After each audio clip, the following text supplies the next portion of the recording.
Selamat siang kepada dosen pengampu mata kuliah, Pak Indra dan juga Pak Andriansyah, serta teman-teman yang saya banggakan.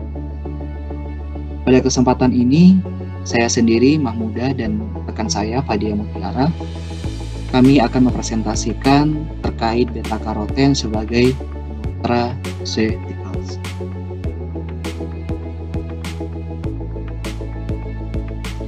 Adapun outline dari pemaparan kami hari ini adalah introduction, manfaat dari beta-karoten untuk kesehatan, mekanisme aksi atau kerja dari beta-karoten, dan yang terakhir referensi yang kami gunakan.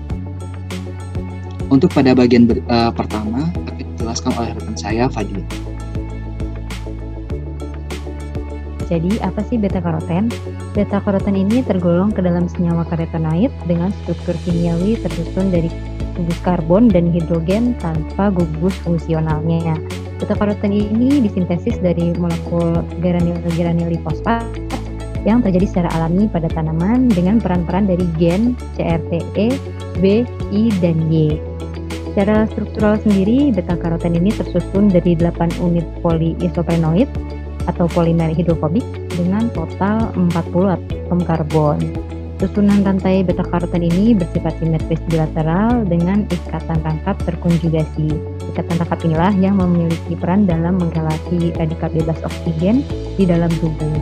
Komponen utama dari beta-karoten ini terletak pada kedua ujungnya, yaitu memiliki hidrokarbon siklik, dan tentunya beta-karoten ini berperan sebagai hidrofobik yang kelarutan ini sangat rendah pada air dan cenderung larut dalam lemak. Next, Kak. Beta-karoten juga disebut sebagai provitamin A karena menjadi prekursor utama dalam mensintesis vitamin A. Prosesnya sendiri dimulai dari beta-karoten yang kemudian diubah menjadi retinal dan kemudian menjadi retinol atau vitamin A yang memiliki fungsi dalam menjaga kesehatan mata, terutama mencegah beberapa penyakit mata seperti rabun senja. Selain itu, juga sebagai prekursor dalam mensintesis senyawa-senyawa turunan dari karotenoid, salah satunya beta-kriptosantin dan juga zeaxanthin yang memiliki aktivitas antioksidan yang baik dan digunakan pada beberapa industri seperti kosmetik dan juga pada nutraceutical. Next. Kemudian ini adalah sumber-sumber makanan yang mengandung senyawa beta-karotenoid, di antaranya ada sayur-sayuran, buah, bumi, alga, dan juga bakteria. Next, Kak. Untuk kegunaan beta-karoten sendiri digunakan sebagai coloring agent terutama pada beberapa sayur-sayuran dan juga digunakan pada skala industri, yaitu memiliki variasi beras yaitu golden rice. Selain itu juga fotoprotektif yaitu pada kulit manusia untuk mencegah terjadinya eritema atau ruam kulit dan juga menjaga retina mata dari paparan cahaya matahari yang berlebih atau sinar UV. Selain itu juga dapat meningkatkan sistem imun di dalam tubuh, terutama sistem imunoglobulin A. Selanjutnya, ada juga peran sebagai antiinflamasi dari infeksi virus seperti herpes dengan menghambat ekspresi sitokin dan juga mengaktifasi NF-kB sebagai penyebab dari inflamasi dan juga memiliki aktivitas antioksidan dan prooksidan. Mekanisme ini banyak dimanfaatkan dalam mengatasi beberapa permasalahan kesehatan yang akan menjadi fokus dalam presentasi kami kali ini. Next, Kak. Aktivitas antioksidan sendiri mampu menghelat radikal bebas dalam bentuk oksigen dan menghilangkan energinya yang ada di dalam tubuh. Salah satunya dengan memerangi ROS atau RNS, reaktif nitrogen species, dari hasil metabolisme yang secara alami di dalam tubuh dan juga dari paparan eksternal. Selain itu juga dapat menghambat proses peroksidasi dari lipid. Berikut adalah reaksi-reaksi yang terjadi ketika melakukan memerangi ROS sendiri, diantaranya ada transfer elektron, abstraksi hidrogen, dan juga reaksi adisi dengan reaksi yang dapat dilihat di PCT. Selain itu, penggunaan beta-karoten ini pada dunia nutraceutical sangat bergantung dengan dosis pemakaian. Umumnya, asupan beta-karoten yang masuk ke peredaran darah ini berkisar 0,2 hingga 0,5 mikromol per liter. Karena bergantung dengan penggunaan dosis pada konsentrasi rendah, yaitu kurang dari 20 mikromolar per harinya, dia berperan sebagai antioksidan, sedangkan pada dosis tinggi berperan sebagai prooksidan. Selain bergantung pada dosis, dalam kasus mengatasi masalah kanker sendiri sangat bergantung dari faktor lingkungan. Salah satunya adalah tingkat oksigen yang ada di dalam tubuh. Apabila tingkat oksigen yang terlalu tinggi akan mengarahkan beta karoten untuk berperan sebagai prooksidan. Berikut adalah keuntungan secara fisiologis dari beta karoten, yaitu pada kanker dapat menghambat proliferasi sel dan menahan proses siklus sel. Kemudian pada penyakit infeksius dapat menghambat ekspresi sitokin dan juga mencegah mengaktifasi inflamasi. Kemudian pada kesehatan mata dengan mencegah atau melindungi dari stres oksidatif, dan pada kesehatan hati dengan mengikat singlet oksigen dan menghambat progresi dari steatosis. Yang selanjutnya akan dibahas oleh rekan saya, Mahmuda. Baik, saya akan menjelaskan mekanisme aksi atau kerja dari beta karoten. Seperti yang telah dijelaskan sebelumnya, bahwa beta karoten itu dapat berfungsi sebagai antioksidan dan juga dapat berfungsi sebagai prooksidan. Nah, pada bagian pertama saya akan menjelaskan fungsi antioksidan dari beta karoten untuk kesehatan hati, terutama dalam menghambat patogenesis dari suatu penyakit yang kita sebut dengan nama non-alcoholic fatty liver disease atau NAFLD. Nah, penyakit ini merupakan akumulasi dari kelebihan lemak lebih dari 5% dari hepatosit tanpa adanya konsumsi alkohol yang signifikan. Nah, jadi kalau kita lihat pada gambar di sebelah kanan, ini merupakan patogenesis dari hati normal menjadi steatosis hingga berujung kepada NASH atau kita sebut dengan nama non-alcoholic steatohepatitis.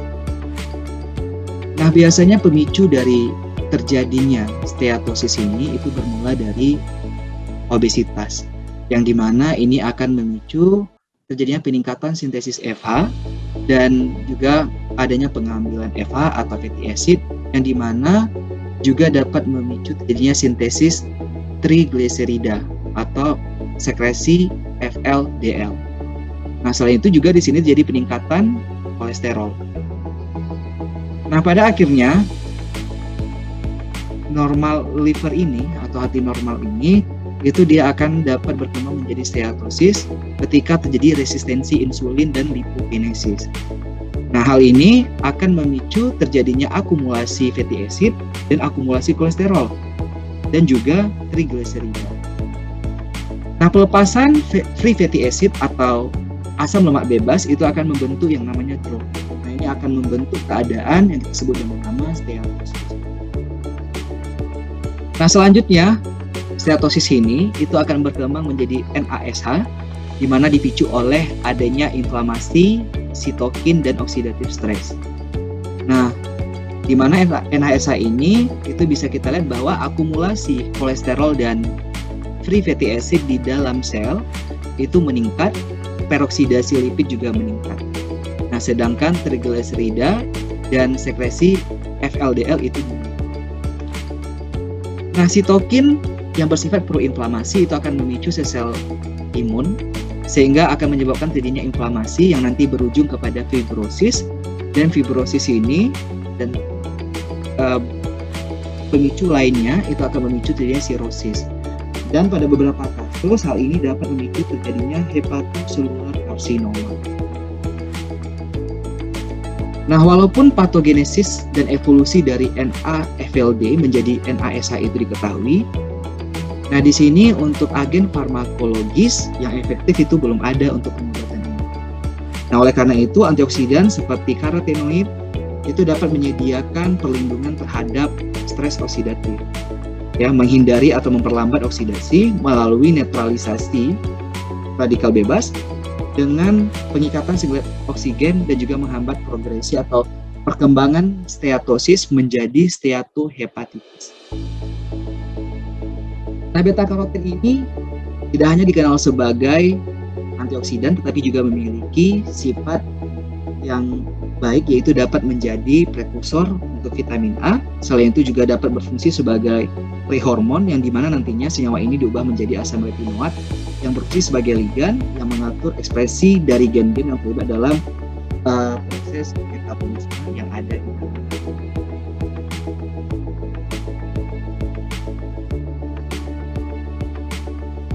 Baik, kedua saya akan menjelaskan aksi prooksidan dari beta karoten dalam memicu apoptosis pada sel kanker. Nah, jadi kalau kita lihat pada gambar di sebelah kanan, kita bisa lihat bahwa karotenoid itu dapat berfungsi sebagai antioksidan dan juga bisa berfungsi sebagai prooksidan. Nah, pada sel kanker, maka dia akan cenderung bersifat prooksidan. Kenapa? Karena pada kondisi ini biasanya dengan tekanan oksigen yang tinggi dan tingkat atau kadar produksi ROS yang tinggi memicu karotenoid lebih menjadi prooksidan. Nah, produksi ROS yang tinggi ini itu disebabkan oleh metabolisme yang cepat karena selnya memiliki proliferasi yang cepat, dan oksidasi lipid yang tinggi, enzim antioksidan yang menurun, serta adanya metal radikal seperti Cu dan Fe, dan juga adanya peningkatan disfungsi mitokondria. Nah, faktor-faktor inilah yang menyebabkan tidak seimbangnya antara cross production dengan cross scavenging.